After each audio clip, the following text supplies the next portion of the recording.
Welcome into the 88th episode of the Sabremetrix podcast. My name is Bill. Alongside me, as always, is Walt. Walt, how you doing today, man? Doing good. Looking forward to talking about Sabres hockey as we slowly approach the start of training camp for the 25-26 season. It is that time of year, folks. Training camp is right around the corner, starting tomorrow with some press conferences from Kevin Adams and Lindy Ruff. We are recording this on Tuesday around 6 p.m. So anything that is said during those press conferences, obviously, not something that we were privy to, but I'm not expecting anything major coming out of those. Just your basic fresh slate, going to do our best and try to get out to a good start kind of thing. Some show notes before we move on to people listening on Apple. Apologies for the wrong episode getting uploaded. Tried to correct it. It was corrected on Spotify, but not Apple. Couldn't get it to go through and basically threw up my hands and said, look, we're recording next week. We're just going to let that be. So exciting that we have video on Spotify now. But Walt, not sure why you did that to the Apple listeners. It definitely wasn't my fault. So anyway, to people listening on Apple, we appreciate you. We apologize for that. And hopefully this week's episode is all good. So after that housekeeping, Sabres Prospect Challenge. Walt, I know you were really enthusiastic about watching this one. A lot of big names coming into Buffalo. um, Sabres lost all 3 games. Is there anything that you took away from that? I will ask you first before I give my impression on either some players or just whatever was going on. Just wanted to get your impressions on the Sabres Prospect Challenge. On the Friday night's game, I was really impressed by the USHL line, like for a line of like very young guys. And I know they mixed them in with some other lines a little bit, but I thought all 3 of them, Melvin Novotny, Ryan Ruchinski, I thought they all played really well. I thought they had some pretty solid games. I forgot Kucharsik, who even got a goal that first game. I just thought like this really isn't a tournament for 18-year-old players or 19-year-old players, especially later round picks. So to see that USHL line have a solid game, I thought was pretty impressive. In terms of the top guys, like we are talking about this pre-show, I feel like there's always guys in this tournament who like just really stand out. Like I remember Tage, like right after the O'Reilly trade, it was like this guy looked incredible out there. He looked like a Selke caliber player who also had like great offense. And I mean, obviously Jack Eichel impressed at this event way back when. Like sure, they don't have prospects that are probably the same caliber as those guys, but they do have prospects who are first round picks that are a little bit older now. And I wasn't really like blown away by really any of those guys, especially someone like Rosane, who is like very reliant on his skill. Like if he makes it in the NHL, it has to be through scoring a lot of points. And he didn't exactly dominate the stat sheet this tournament. And he's someone who needs a big training camp, who needs a big year in Rochester. And I don't think it's necessarily off to the greatest start in terms of, kind of just changing the perception of who he is as a player. But yeah, in terms of the top guys, like I don't think their performance was terrible, but yeah, I do think you wanted probably a little bit more. You definitely want a little bit more juice with that squeeze, especially from those older players, supposed to be tone setters. That's something I was looking for and just didn't necessarily see it. I'm not saying that they played disastrously by any means, but yeah, I mean, it was some other guys that were really catching my eye versus Hellenius. Yeah, sure, a little bit. Kind of has a little bit of an edge to him. That was good to see. Osland, you can kind of see the mind working and how he could be a creative force, but you could also see how it, you know, we said this years ago when he was drafted, and it stays true. Still needs time to marinate. Like you said, Rosayan wasn't very impressive, didn't dominate the way I thought he would. Wahlberg, kind of the same way. Again, they didn't play terribly, but was hoping to see some more out of them for sure. Guys that I thought, like you mentioned, one Novotny was pretty good. Komarov looked like he was at least trying to make some plays out there. I know on one he blew a tire pretty bad. Being a defenseman that's done that before, not a great feeling. But looked like he was at least trying to make things happen out there. And then the last thing was goaltending just wasn't great. Now, of course, maybe the team in front of them wasn't great either, but you wanted a little bit more out of them. There's a lot of goals going past them. this weekend. Anything else specifically Sabres prospect challenge wise that you wanted to mention? I did like it was getting a little scrappy out there against Columbus. I just wanted to reiterate the point that I had last episode, which is I'm just happy that the Sabres have this. It's in your house, training, guys just transition right to training camp. And yeah, for the traveling teams, it's not too far, but at the same time, for the Sabres and their staff to be in attendance at their home rink and be comfortable, it's not a bad thing. So, anything else about the Sabres Prospects Challenge that you wanted to mention? Yeah, I mean, I guess for D Mirko is worth bringing up. He was Sabres' first round pick this year, and I thought, at least in Friday's game, I thought he looked pretty solid. Like, I think a guy like him, you still have so much runway left in his development. Like we talked about some of the older guys earlier, they're 21, approaching 22. Some of these guys, and with Radim Mirka, like he was 17 until like this June. Like he just turned 18 in June. Uh, he's like a physical freak, like at his size. Mm-hmm. Like he's close to 6'6" and great skater too.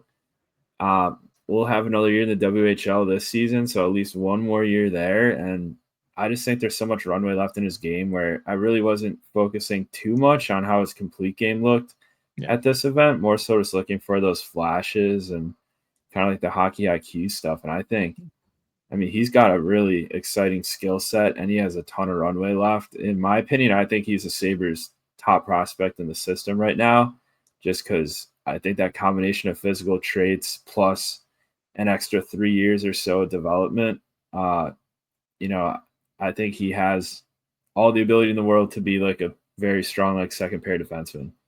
I know we specifically wanted to talk about Murtka for a little bit, and then I decided to almost blow right by that. So, yes, I agree. I think it was more about just seeing, like you said, hockey IQ, maybe some of the tendencies, because not going to blame people for not seeing a bunch of Seattle Thunderbirds games. So just kind of seeing the way he plays and some of his tendencies was also interesting. It's really funny because they pretty much had the same topics that we were going to discuss. But I know Baker and Fairburn and more on Matt Fairburn in a little bit, but they put out an episode today too. Just happened to listen to it, and they mentioned, and this is something that made me feel a lot better, is Murko was earlier on in his development, he was getting a lot of penalties because he had that nasty snarl and basically kind of got it coached out of his system a little bit. And that's why might have swung a little bit in the other way where people were like, oh my God, is this like another Owen Power? He has the physical traits, but he just doesn't use his body. Well, I mean, Friday dropped dropped a guy. Then you had Yeah. other scenarios where he wasn't, look, he's not dropping the gloves or anything like that, but he's, sticking up for his teammates and he's getting in there. So that's something that's interesting to me, is like that was always part of his game, and then it was taken out for a little bit, especially for when you're trying to get drafted. You're probably not going to want to be known as like a big defenseman that just takes a bunch of penalties. Not great. So the skating was impressive. The think just kind of, you could see kind of how his mind was working in real time. I thought that was good for sure. He is almost like the Ostland of defense for me. I want to give him a ton of time. Let him fill into that massive frame. Let him play 28 minutes a night in Seattle and be a leader there. I'm sure World Juniors is part of that too. And just really let him marinate, because you have guys locked up like Dolly and you have guys locked up like Power. They're not, I hope, aren't going anywhere, especially Darlene. I hope aren't going anywhere. And then Murtka can naturally fill into maybe one of those pairings in the future, but I'm not going to rush it. So I liked what I saw from Redeem Murtka. Just a very interesting package where it comes to the skating and the size, that reach, and if he can kind of bring back some of that snarl, it's good to see him score too.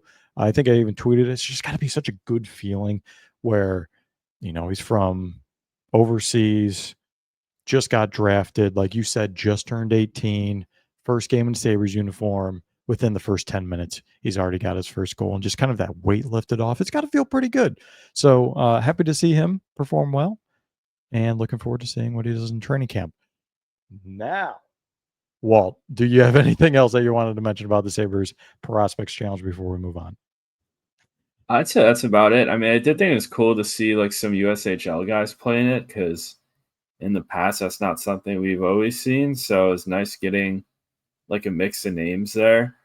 Yeah, but as a whole, like in terms of like big names at this event, they were really kind of shut out in that regard. Because I feel like in the past, like we had like Jack Hughes, first game in a Devils uniform in this, Slavkovsky, ton of Montreal fans came down for his first game in a Montreal uniform in this. So we didn't really have those big names this year. So it's kind of a tournament where I'm like, the Sabres could dominate this thing, and I wouldn't read too much into it. And then, of course, they lose all 3 games after I tweet something like that. So I guess that's just how it goes. You know what? I actually have one question for you before we move on from talking prospects. Are the Sabres in danger of being in the bottom third of the league when it comes to their prospect pool? Because year after year, ranked number 1 or in the top 5 or in the top 10 or whatever it was, now it seems like things have kind of tapered off a little bit. And do you think that part of that is because Zach Benson, he's not playing in this because he's already played in the NHL, so that doesn't help. And then Matt Savoy would probably be playing in this because he played in the Edmonton one, but obviously he was traded for Ryan McLeod. Do you think that has anything to do with it? Maybe not scoring all, or maybe not scoring in all 3 games, excuse me, not winning in any of the 3 games? Or is this something that we can maybe expect to see going forward, that the Sabres prospect pool just isn't as good as it was? Yeah, I do think the concerning thing at their prospect pool is that, and we'll find a lot more about this upcoming season, is just the fact that maybe they held on to some guys for too long. Like, I'm not in the war room. I'm not on Kevin Adams' cell phone kind of seeing the trade offers that come in for these guys. But it's like, I feel like some guys like Rosane and even Oslin, like if you were able to involve them in a trade package like 2 years ago, you probably could have gotten a much like better return with those guys as a part of a larger package than you could today, where they're pretty much running out of runway. Like I'd say Rosane, like this is maybe like the last year in his runway. Like I feel like skill guys like that definitely have, kind of a shorter leash versus like a physical 4th line grinder who could not produce that much and still find a role. So yeah, I do think like after the season, the Sabres prospect pool could not be that great. And like they don't have a 2nd round pick in this upcoming draft. They have a similar year to last season. They're picking like 11th overall or so. Yeah, it's just a prospect pool that will be like middle of the pack for the next few years because I don't really think punting away those 2nd round picks helps too much. Like this last draft wasn't the greatest draft, but this upcoming draft, you probably want your 2nd round pick. I don't know why you had to give up a second to somehow get a worse player than Dylan Cousins, but I don't know. Yeah, it's definitely concerning. And I think Ottawa honestly has the same issue now that I'm speaking about the Senators. Like at least they made it to the playoffs now, but they're also a team that's kind of middle of the pack that doesn't have a great prospect pool. So I See, think it's just like, where do you go if things turn south this year and your prospect pool is not that great? like, remember back in like the mid to 2010s, Pittsburgh had a non-existent prospect pool. You know why? It's because they were winning. Like the Yeah. natural instinct is if your team is good, your prospect pool isn't as good. Now it's gravy if you're a good team and your prospect pool is good, the All Stars, or I was gonna say Carolina, but yeah, Carolina drafts okay, whatever. Point stands, but the Sabres like can't make the playoffs, and they're starting to go downhill when it comes to their, I guess, prospect ranking. Again, could be situations where like Benson is no longer included with that because he's played so many NHL games and he's still so young. And Matt Savoy would have been part of that and would have helped them out with that kind of a ranking or whatever. But he got traded, sure. But I don't know. It's just not the best feeling. I'm not Yeah. going to act like it's a huge deal, but it's not nothing either, is what I'm trying Well, to say. I think it's a bigger deal for like depending on the market. Like Buffalo, I think it's a much Yeah, bigger deal having a weak yeah, prospect pool versus if you're the Rangers or Leafs because we can't just sign like whoever we want in free agency, and we can't convince like some random undrafted free agent that turns into a top prospect to sign with the Sabres. It's just when you're a team like the Buffalo Sabres, you need that prospect pool to always be filled, or you just need like Dominic Hasek. Because I mean, just looking at the last few eras where the Yeah. Sabres were good, it's like 05, 06, 06, 07. Like sure, there's Jurien Briere, but that that was backfilled by some great players. I mean, Afinogenov wasn't necessarily a prospect, but he was a Sabres pick. You had Vanek coming in, you had Pominville coming in, you had Derek Roy coming in. You have Brian Campbell, who wasn't even a high draft pick. He was a guy you picked middle of the draft, and he comes in and is like a top pair defenseman But eventually. So it's like if you don't draft well, it's hard to succeed in Buffalo. I'm sorry for stealing the point from Baker and Fairburn because they made this earlier. But it is true, and it is something that I believe we've discussed, and if not, like we've definitely thought about.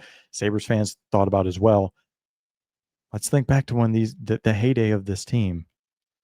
What did they have? Dominic Hasek and Ryan Miller. I guess that's a perfect segue. And we will be talking a little bit more about the development of prospects and why that's so important and stuff like that in a later segment. But perfect segue when talking about goaltending is Sabres. And this is what I was talking about, bringing up Fairburn a little bit later in the show. Matthew Fairburn comes out when announcing that Alexander Georgiev has signed with the Sabres. This is last week after we recorded our episode, of course. Sabres signed him. UPL has a lingering issue. I was just going to call it an issue. I don't necessarily know if it's an injury, or we'll see how much he's participating in training camp later this week. But wanted to get your reaction, maybe your initial reaction, and maybe once you heard about a little bit more about UPL, but wanted to get your reaction to that before I have a couple points to make on that myself. Well, it's definitely not ideal because like just thinking about it now, it's like what are the two goalies you roll out opening night if UPL is not healthy by then? Like, do you go Gorgiev and Lyon, or do you have a guy like Levi come up? It's definitely not ideal, and I think this is really a make or break season for UPL because it's like if he doesn't have a great season this year, I could see the Sabres trying to find something else goaltending wise. And I think a lot of that depends on how Levi plays this year as well. Like maybe Levi could be the answer by next season. But, there's still a lot of question marks in the Sabres goaltending situation. Like, at least they have 4 guys that can play NHL minutes. So they're at least somewhat comfortable in that regard. But in terms of getting elite production, that probably won't see that this season. Is that the same as what we talked about last week, where we were saying this team has like a lot of like really good like third line guys, fourth line guys, but like it seems like a high floor but a low ceiling. Is that kind of the same thing that we're seeing with the goaltenders right now? I do think Levi still has a high ceiling. I mean, Yeah. I know there's a little bit of some people would argue there's a cap on our ceiling because of his size, but I still think like Yeah. what he did at Northeastern, and those weren't great Northeastern teams. Like that wasn't like Quinnipiac teams that would be facing like 10 shots a night. Like he was on Northeastern, he was getting like Who's getting solid shelled? 40 plus shots a night and like saving almost all of them. So I know he has it in him, and he was really great in the AHL during points of last season. Like he didn't end strong in the playoffs, but that was against a pretty solid AHL team. So it was a little disappointing there, but I still believe in him somewhat. Like probably not as much as I did a few years ago, but I still think he has a potential to kind of be an elite guy at the NHL level. Like guys his size can succeed. We've seen what you say, Saros. I mean, we've just seen Dustin Wolf sign a huge contract, I believe, last week with Calgary, and he's a similar size to Levi. And a lot of people kind of hope he follows the Dustin Wolf development plan. So I do I do think with too. Levi, I think, I even think like with training camp too, like that goalie discussion. I think if he's your best goalie in training camp and UPL still hurt, I really don't care about Levi's development anymore. Like he's old enough. The Sabres are in the middle of a huge playoff drought. If he's your best goalie, like just play him. Like I mean, we put so much thought into like developing Dylan Cousins, developing JJ Paterka. Like where are those guys playing hockey now? Like just put out your best lineup to win hockey games. That said, do you think this is Lindy driven? Because we talked about this before Lindy started last season, but he was forced out multiple places due to poor goaltending. We saw what happened last season with how poor the goaltending was. And he's like, look, we're not doing this again. Like, it might not be great, but like, I'm not going to be putting, maybe it is something where he doesn't believe in Levi. He's like, look, you're not forcing him on me right now. This is the last year of my contract. We're shoving him in Rochester. You guys figure it out later. Let him get his starts. I'm going with guys that I know that can play in the league, Georgiev and Lyon. And then UPL, like they say they believe in him, but they don't know. It's really sucks for UPL to be hurt because you just want to start the season fresh slate, feeling good, start training camp, be there, get into your rhythm and go. Now he's going to be kind of like off rhythm a bit, coming in a little bit later, maybe not doing full practices or doing individual work. And it's just kind of meh. So I think personally, for me, this is Lindy driven. And he's like, look, I'm going with the proven guys. Like, if you guys want to ride Levi, go ahead, but you're going to do it next season because this season, I want my guys a little bit older, a little bit more mature, have seen playoff hockey. I want Lyon and Georgiev. Do you think that has part of something to do with this? I'm sure he had a voice in it, but I think personally, I think he had an overwhelming voice for this specific move. Oh yeah, I mean, I think it's definitely part of it because I mean, just looking at the pure numbers, like if UPL's out and then you're down in Lyon, Levi, and it's Let's like I'll pull up whoever the you're. numbers. Sorry to interrupt, but I'll pull up the numbers now for people listening. I do have some numbers pulled up on YouTube, so apologies. Go ahead and subscribe on YouTube and watch us on YouTube. And I'll let kind of Walt guide you guys through this, but it shows all the goaltenders that either played for Buffalo last season or will be playing for Buffalo this season and how they did. So sorry to interrupt, but you were talking about numbers. I wanted to pull these up. Yeah, well, I do think like just in terms of like the goaltending situation, like you don't want your third guy if UPL's out to be one of the rookies. I mean, we've seen Lennon and what he looked like in the Prospects Challenge. That's probably not even a guy that's ready for AHL hockey. Like I'd feel much more comfortable with him starting with Jacksonville in the ECHL because I still think he's got the physical traits, and we've seen guys with his physical traits make it to the NHL eventually. I Yeah. mean, they usually don't make it when they're really young goalies, and they usually spend some time in the ECHL. Like a guy like Jonas Johansson comes to mind. He's a guy who spent time in the ECHL in the Sabres organization. And, he went on to be like the backup goalie for a playoff hockey team, the Tampa Bay Lightning. So I think there's still room for him to grow. But yeah, I don't think he's a guy you want to be your third goalie if UPL's out. And then if one of Levi or Lyon go down, you're playing a guy that just moved over to North America. It's still a raw goalie prospect in the NHL. So I think it's a good move in that regard as well. It gives him that depth. And then, yeah, just looking at these stats, I I, mean, I will say to preface this is 5-on-5 stats with a minimum of 300 minutes played. And the darker red it is, the worse it is. So if you saw someone in a percentile that was in the 90th percentile, they're doing great. You'd see green. Unfortunately, you're not seeing any of that on this. But Walt, sorry, just to preface it, 5-on-5 stats only, 300 minimum minutes played. yeah, I mean, as you can see, like Gordiev didn't have a solid season for San Jose. I mean, you can see that he faced a ton of danger beyond San Jose and didn't really do that well in that danger. So, maybe there's that thing with analytics where it's like if shots are like really dangerous against, maybe they're even more dangerous than the numbers show, especially on a team as bad as San Jose. So the thing with Gorgiev too is like you're not asking him to be much. Like unless this UPL injury is like very serious. Like if Gorgiev stinks at the NHL level, like just call up Levi. If you have to play him at the NHL level, it won't be too often because I think Alex Lyon's a guy who could handle a decent amount of hockey games. So I think it's a fine signing. It reminds me of the Sandstrom signing last year. This is a guy who was pretty terrible, especially in the NHL. But it's like if this guy's playing Utica on a Saturday night in February, it could probably be pretty good. So that's kind of how I view that signing. See, but that's the thing is we're hearing stuff that like this isn't just a strictly AHL signing, which I kind of thought it Yeah. was, but who knows? I mean, maybe they're just trying to have competition in there and I mean, see he's what not better happens. than Lyons, so like if he wants to compete with Alex Lyon, like good luck. Like have he'll probably end up playing in Rochester if all three goalies are healthy. I can't see Georgiev. I mean, if he beats out Lyon, I mean, like, great for him. That means he's, kind of back in the groove. But it's like, Yeah.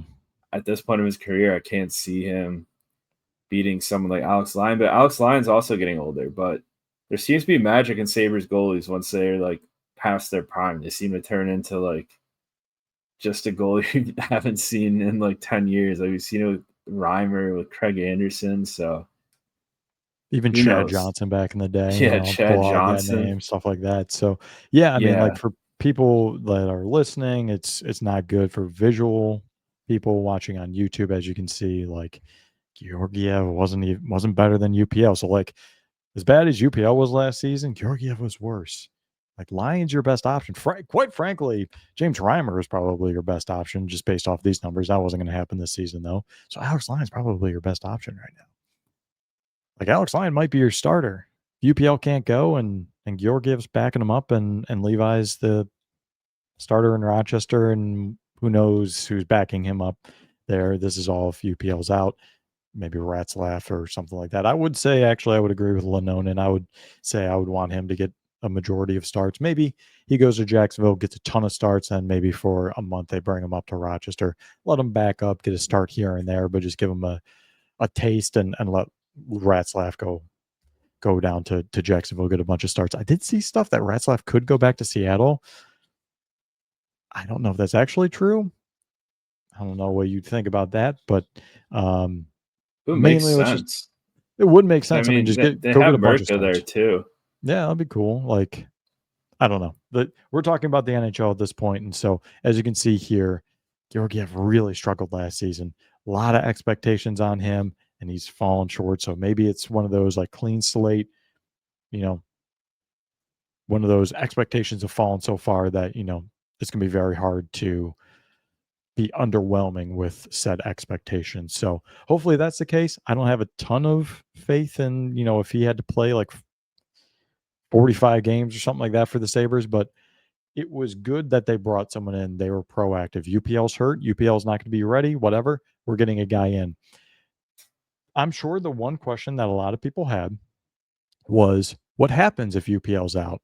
And then he comes back. What do they do? Then they have three goalies. Are we going to do the three goalie thing again? They could. That was not my initial question, though. My initial question was a lot more angry. Was where was this energy when Jack Quinn got hurt? Where was this? Now you're doing it. Great. Where was this? And this just goes back onto the failings of the previous off seasons. I understand this is getting negative and clean slate, new season, stuff like that. But where was this? When you were banking on Jack Quinn to have such a massive season, then he gets hurt. You're like, maybe Zach Benson? Where was this? It's just super frustrating for me that, like, yes, you're doing the right thing now. Great. You learned your lesson. Fine. But it's also led us here as well. So that was honestly one of my initial reactions. It was like, oh man, what are they doing at goaltender? Wait, what the? They were able to do this way quicker than Jack Quinn that got injured in the middle of the summer. So, well, that's just something I just had to complain about. Any other thoughts on the Georgiev signing? I'll pull up his all famous RAPM charts for the people that are looking for that. Not good, as you can see, both team and player wise. Well, maybe you wanted to kind of describe what the people are seeing here. And again, if you're listening on audio, apologies. This is just a visual thing right now. We will be getting into other topics that aren't visual, but if you wanted to go over this before we move on to the next topic.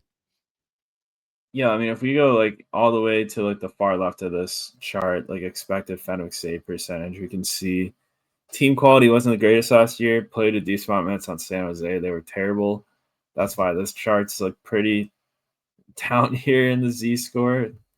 Then next there we have Fenwick save percentage. That's pretty much his save percentage in terms of unblocked shot attempts. Then we have the I don't even know how to like pronounce this over audio, but this is basically the difference of between the expected Fenwick save percentage and his actual Fenwick save percentage. So kind of like the goal saved above expected a little bit. And we see, that's also a negative Z score, but it's not like terrible, but it's not great. So he's definitely a guy that suffered from, his team being awful last season. He wasn't that great in his own right, but he wasn't like necessarily terrible in terms of what he faced. So I don't know. He's someone he's probably fine to play NHL minutes. Like I don't really know like how serious Sabres will take this season. Like I do think if they seriously want to make it to the playoffs, I do think like you have to stop caring about Levi's development. And if he's better than one of Lyon or Georgiev, then you have to play him. And I do think Georgiev too. I think in terms of the three goalies, especially when UPL comes back from injury, I think he's pretty clearly like the odd man out. Like maybe a team like San Jose or something will claim him. Like who knows what will happen there if a team has some goalie injuries. But yeah, you see, like he's a 29-year-old goalie turning 30 this season. He's not really someone you have to worry about keeping around long term. So I don't really care too much about losing him to waivers.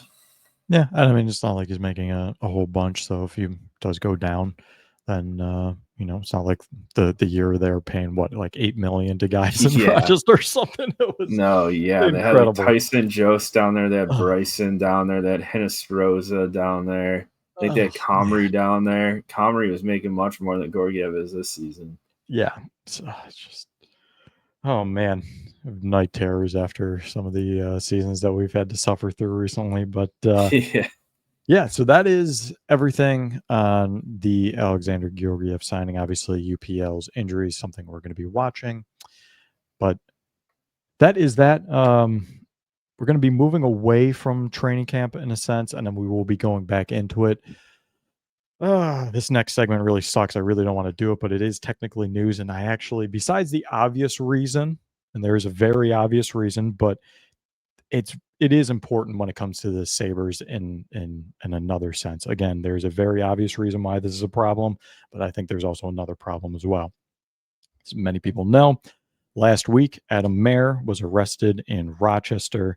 He is the head or the director of player development for the Buffalo Sabres, and they have placed him on leave. If you don't know what happened, I will give you the facts. This is from the video that I saw from WKBW, and I just wrote down the notes of what I heard.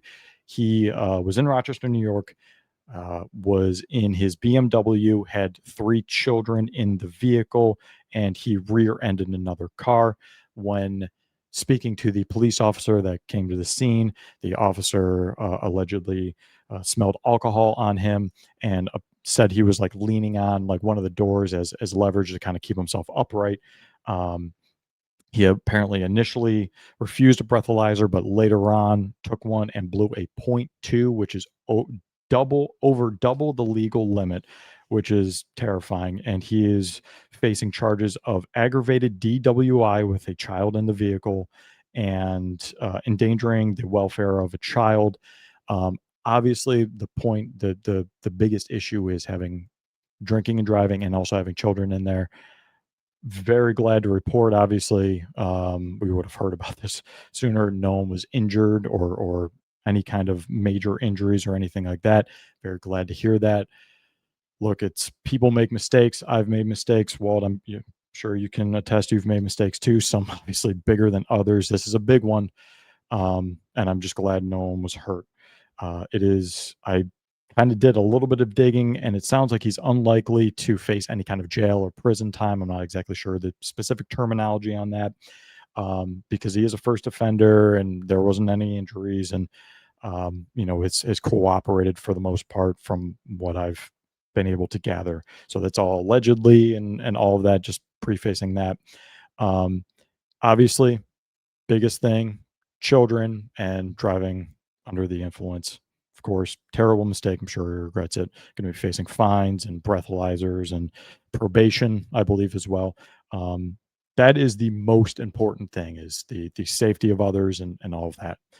Now that I've gotten that out of the way, and that is the most important thing, the second most important thing is something you mentioned earlier, is the Sabres don't have the luxury of signing people. The Buffalo Sabres have to draft and develop draft and develop. And this is your director of player development. I just want to make sure that the Sabres have something in place where, like, look, obviously the most important thing we've gone over. Second is this is the head of this.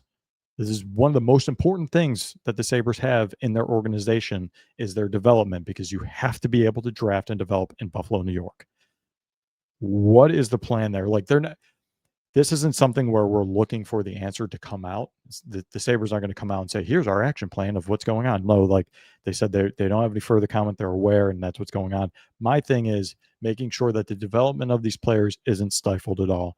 Walt, I know I've been going on a little bit. There's not exactly anything specific that I can ask you about this situation. I just wanted to give the facts that I have received from the WKBW report.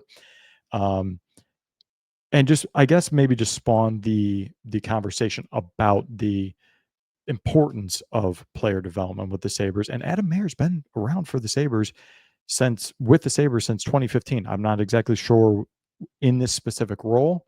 I believe he was more of a individual player development coach, and now he's become the director. And who knows what happens from here? Obviously, he's on leave, but just talk to the folks about the importance of not only his position, the director of player development, but what that means for the Sabres, what that means for the players, and how do you think the Sabres have done when it comes to the player development side of things since 2015? Because we do have, records of, hey, they drafted this guy in 2017 in the third round, and they did a good job developing him, or they drafted this guy in the first round or second round in 2019, and the development just really wasn't there. Again, a lot of this is on players, but it is incumbent on the Sabres to have a good player development. All of that said, the floor is yours, Walt. Have at it. Yeah, I mean, I do think, I mean, obviously, very dumb decision by Adam Mayer and someone in charge of player development. I mean, you're developing younger players too, trying to lead as an example, and that's pretty awful example to lead by. So, I don't even know like how big his role actually was in the Sabres. We've seen some guys have just titles, but they really don't actually do much. Like, I'm not saying that was the case for Adam Merrick. He's been around for a while, but who knows if that's a role where that could just be taken over by someone internally. But yeah, I think just the optics of it look pretty bad. Thankfully, everyone's safe in that situation, but it's like when you have someone in your organization doing something that not only endangers himself but endangers others and his own children, it's definitely not ideal. So, yeah, I think the development portion of the Sabres, I mean, I think it's been great since 2015. I mean, I think you look at someone like Sam Reinhart. He's someone who, I guess he always had that hockey IQ, but he really added stuff to his game like while he's still in Buffalo. He added a shot like while he was still in Buffalo, and we really didn't. I think, I mean, we obviously saw it as Sabres fans, but I think most people didn't realize all the elements he added to his game until he left Buffalo and was on a good team. Yeah. So I think he's someone they developed really well. I think even someone like JJ Paterka. I mean, I feel like I'm just bringing up guys that aren't the Sabres anymore, but I mean, he's someone who was a second round pick and he turned into a guy that could easily put up 30 each season.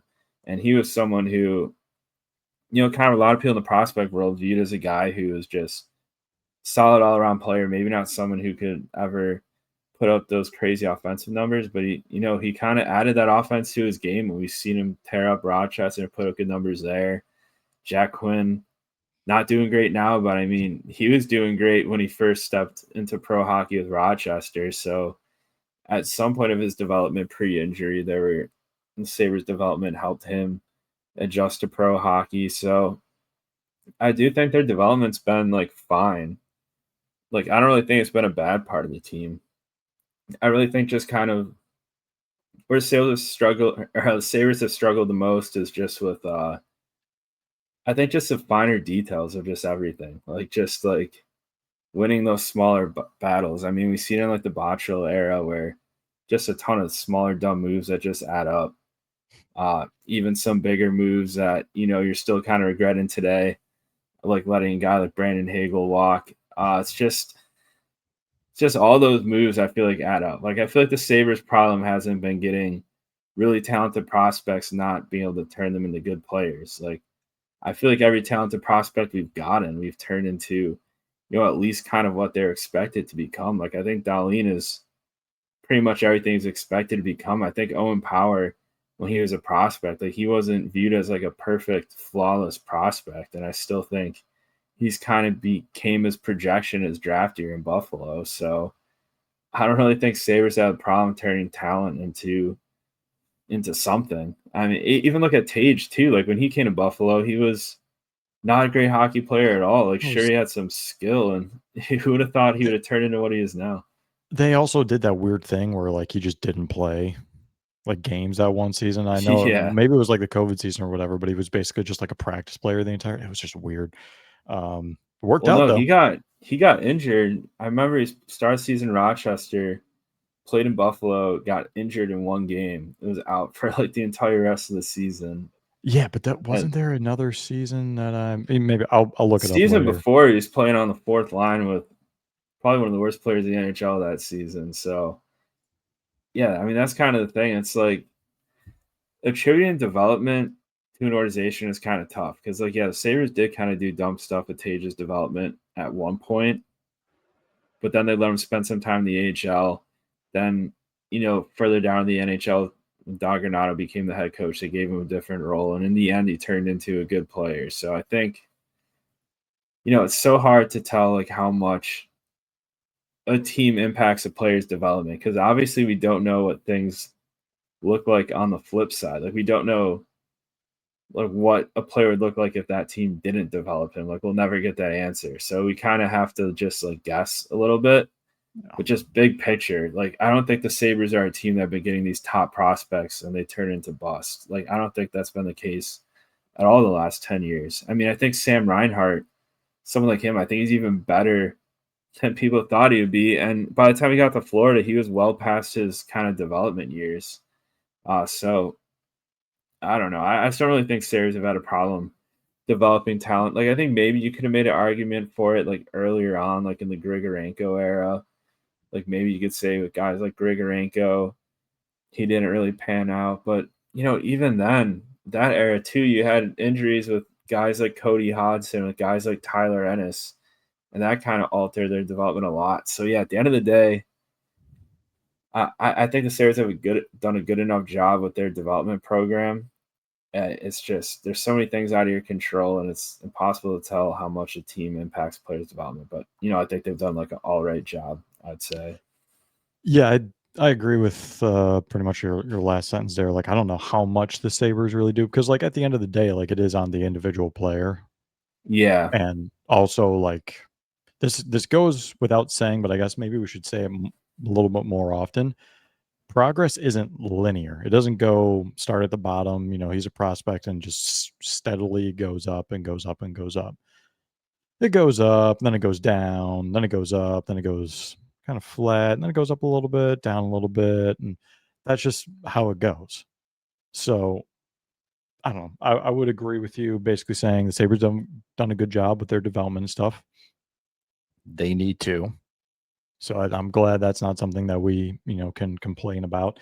And yeah, like first round busts or something like that. It's either, Alex Nylander, where it's just like, hey man, like he's especially Alex Nylander, like he's had opportunities elsewhere to make it work too, and it hasn't. So it's like, okay, maybe that's more on you, yeah, pal. Or like with the no, Dylan yeah, Cousins, maybe like our expectation of him was just like he was never that guy. That's more on us than, this defensive dynamo, the workhorse from Whitehorse. And it's like, no, I mean, he's more just like a yeah, transition player that like has like one, maybe two moves when he hits the blue line. So there's that as well. So yeah, that entire topic sucks. Obviously, most important thing is bad decision, really bad decision, really bad decision. Glad no one's injured. Um, but and the overarching, player development side of things, hopefully they can get that figured out very quickly, and can continue with the good stuff that they've been doing. Um, let's stop talking about that because that sucked and I didn't enjoy that at all. Um, something more fun. Back to training camp. Could you give me three names that you are specifically looking for in the not only training camp but in the preseason and why. And one more thing, actually, I was going to say this after, but I would like to say before. We need to remember when it comes to preseason games, the mismatches. Because Walt and I were talking pre-show. Remember when the Sabres looked really good? I think you mentioned it specifically. They looked really good against Ottawa last season in the preseason. I'm like, oh my God, this is a freaking team. Here we go. Let's go. This is our year. We won one preseason game. We looked good. This is our year. But no, seriously, they looked good. We're like, oh crap, here we go. Well, there was also them going overseas, and they had the lines already kind of created a little bit earlier than you would. And two, Ottawa was playing like their top line was probably like their top line in the AHL or like the fourth line in the NHL. And then there's another time where the guys were already over in Prague or maybe Germany at this point, whatever it was. And basically, the Rochester Amerks played an entire, what was it, Pittsburgh? I think it was. They played They like put they played a full heavy. like NHL preseason schedule almost. Yeah, it was crazy. So, like, again, that's not going to happen this season, but it's just something to remember that certain teams will either play a lot of good players or they'll play none of their good players, or maybe they'll play some of them. That's the thing about preseason that kind of sucks. This is like, what are we doing here? Like, a lot of these guys, they're going to be down in Rochester. How many real competitions are there in training camp? And we will be getting to those, but I'm glad that, look, if they're going to be extending the season to 84 games, what is it, starting next season, if I'm not mistaken? I'm glad that they're shortening preseason because it's like, for the most part, what are we doing here preseason games wise? We have like, what, 6 to 8 of them, and like you should know your team within like a few games of them. So that being said, who are you looking for in not only training camp but in preseason games, and why? Yo, I'd say, I mean, my three guys. Number one, I think has to be Devin Levi because I think if UPL's hurt, I think things get real interesting if Levi's like far and away the Sabres' best goalie in preseason. Because I mean, then I think that's when you run a situation. I think that's like a situation where you're like, do I keep three goalies? Because at that point, if Levi starts in Buffalo, he struggles, UPL's still out, and say Gorgiev, for example, got claimed on waivers, like you're really kind of stuck there. So I mean, if you do roll with three goalies, and I think the three goalie situation gets too much hate sometimes. I don't really think it's a bad thing because your eighth defenseman or your 14th forward, they're not really Yeah. getting any games. Like they might not get any games for a month or so. So I don't really think that's an awful way to use the roster spot. So that's why I think Levi's an interesting name to watch because I do think and this will kind of show us like what the Sabres think about his development at this point. Like if he's their Yeah. best goalie this preseason and they give him an NHL shot, or will they send him down? So I think that's why he's a name to watch. I think another guy, my number two guy, I'd say Jack Quinn. I think he's someone where, we've heard a lot of hype this offseason. We've heard that he put on a lot of muscle. We've heard that he's motivated. We've heard that he's healthier. So I think this preseason, I think if he could play up the lineup and get his mojo back and kind of play well with some of the other big names in the Sabres lineup and kind of earn a top six role heading into the season, I think that would be huge for him because he's someone who was playing incredible hockey, not last season, but the year prior. So I think if he could really get back to that, I think that would be great. And he's someone who does have like good hockey IQ too, which is why it's so weird to watch him struggle in the ways that he did last season. Makes me think it was more of like health issues, just kind of like mobility issues, because he was struggling in ways that we've never seen him struggle before. So I think he's my number two guy to watch in preseason. And then I guess for number three, I mean, I'll bring up Isak Rosén again. I think he's someone who we didn't really see a lot from in the Prospects Challenge for a guy of his caliber. I think this preseason is his kind of final chance to kind of show that, he's almost there at that NHL level. Like, I don't think there's a lot of training camp battles this camp, at least compared to previous camps. But I think for Rosén to just kind of show that fight, kind of show that offense, show that skill this preseason, I think that would be massive for him. So I think this upcoming training camp will be, absolutely huge for someone like Isak Rosén. I mean, and he's specifically with Roseanne. I mean, it's just such a he has to play in the top 6, or else he's just not gonna. We're not Gregorenkoing this. Gregorenkoing this. Nailed it. Like we're not sticking him on the 4th line. Maybe the 3rd line, I guess, but realistically, he's supposed to be a scorer. So I really want to see what happens in preseason with him too. I mean, who knows? Does he try to add a little bit more snarl to his game? How does that work out if he does? Yeah. Like something. Show us something, man. I mean, you were what, a top 15 pick, and like fair enough, fine. If you want to like flip the logic with it and basically say like Roseanne was picked where Kulik was and just flip them, fine. You're still a 1st round pick, man. Like you got to show us something a little bit more, or else it's like you said. I think it's probably the last real hurrah for him, or else you're just probably letting him walk or trading him for pennies on a dollar, or just basically saying like, hey, you're a Rochester guy.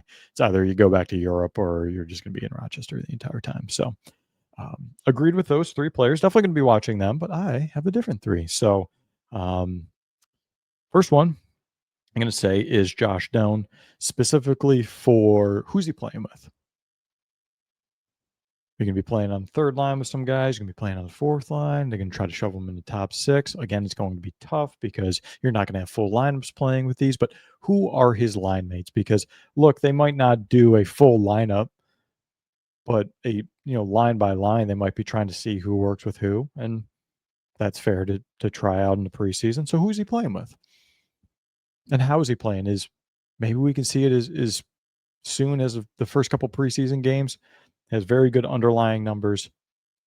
How's his finishing? That's something that he directly mentioned when he was talking with reporters this summer, and I've talked about it before. Talk about it again, but someone that is aware that like, actually, I had a pretty decent season. I just need to finish. That's good.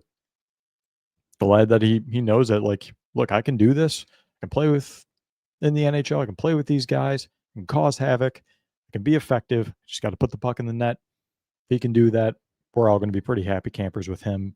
And the other one, another guy in that trade, Michael Kesselring. I think it's just another for both those guys. I'm really just looking for the pleasant surprise because we've seen them in either highlights or we saw them play against Buffalo. And we're like, okay, but to see them game in and game out and really start to get a sense of what their game is and their tendencies and just those types of, I don't know, like small little intricacies of a player's game that you just don't know until he's on your team. You might watch him a whole bunch, but until he's on your team and how he interacts with the players on the ice and stuff like that, it's just very interesting to see. And also, who's he playing with? Probably going to be Owen Power. How does that look? I would assume that you're probably not going to have like a Darlene Byram and a Power Kessel ring in the same game. So you'll probably have them as a top pairing in one game and then Darlene and Byram as a top pairing in another. How does it look? Does it mesh well? Does it just feel natural, or does it kind of look like, oh man, they need a little bit of time? If it looks like they need a little bit of time, do they try to change it up? Kesselring with Darlene and Byram with Power? Who knows? So I'm curious to see what happens there. With those 2 players, I'm not exactly. You're more on the like, what can they show us? And with those, it's like, look, like they're NHL players. They're going to be on the roster. They're going to be on the team. They're going to be in the lineup. But who do you mesh well with the best? Really interested to see with those 2 guys. And then third one, which I actually do believe is a competition. There aren't a ton this season, but Ryan Johnson. Can you beat out Zach Jones and can you beat out Jacob Bryson for that 7th defenseman spot? Because I'm like we did with our lineup predictions, pretty much the top 6 probably set. Darlene Byram, Power Kessel Ring, Samuelson, and Timmins. If Ryan Johnson is the guy, I want him to prove it.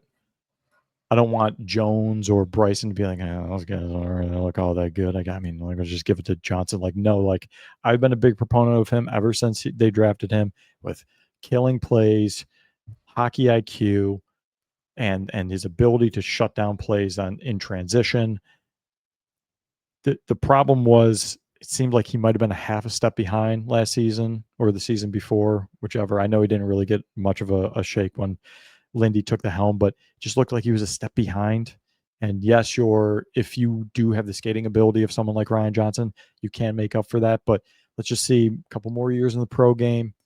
How's it going mentally? How's your processing? I just want to, if you can mix that with his physical abilities, really good seventh defenseman to have on your roster. And look, there's inevitably going to be injuries. Unfortunately, it sucks. That's like the worst part about hockey is that there's injuries. If he can prove himself this preseason, be very interested to see him in the lineup and see how effective he is. So there's my 3 for training camp / preseason. Is there anything else, maybe not specific to players or anything like that, but anything else that you're looking forward to training camp wise, preseason wise? You're going to be going to any preseason games. You're going to be checking out if they changed up those signage around the area. You're going to be looking for any loose water pipes that could end up exploding. This is the time. Anything training camp wise? What do you got, Walt? Well, yeah, I mean, I already got confirmation from a few people that the signs are staying the same for this season. They still have the navy blue signage. So, our battle's been lost for this season at least. And yeah, in terms of preseason games, I mean, I don't live in Buffalo anymore, but I feel like I'm always back around that time. So I'm definitely going to at least one preseason game, possibly joined by Bill. I think it's what is like a Wednesday game when they play like the Penguins or something. So yeah, I think that's that feels yeah. like it feels just like it's like deja vu. Because I feel like we go through the same cycle every season, same conversations where it's like prospects challenge. Then they're playing like either Pittsburgh or Columbus in the preseason, and then it's the home opener against the New York Rangers. So yeah, I think preseason.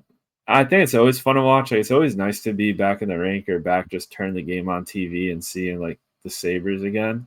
Oh yeah, because I love having those weeknight sports because some weeknights like I'm a baseball guy too, but it's like sometimes you would just want to turn on a hockey game on like a Tuesday night. So it'll be nice to get back in the routine of that.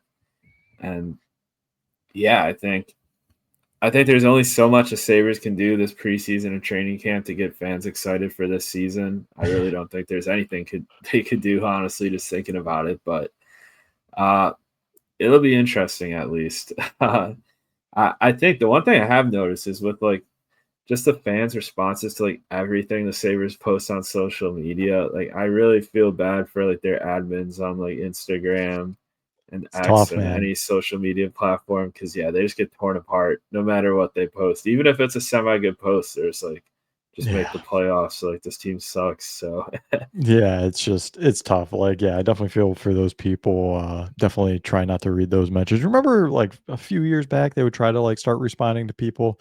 They've cut that off. They're not responding to people. They're not having fun. They're not joking around. No fighting It's in the tough out replies there. anymore.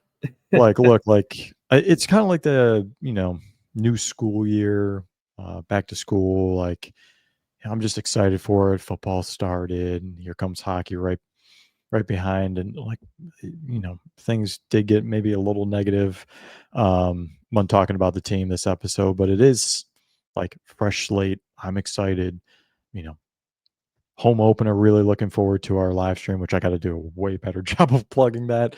Maybe not like an hour into the episode, but super excited for that. Really looking forward to that first West Coast trip. Staying up late and listening to the pregame, and then waking up and it's like the second intermission or something like that. Yeah.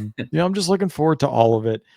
Obviously, as we say all the time, like we try to be fair with like how we feel about the team with our opinions. Sometimes it is more emotional than especially on my end, more emotional than just an analytical look at things.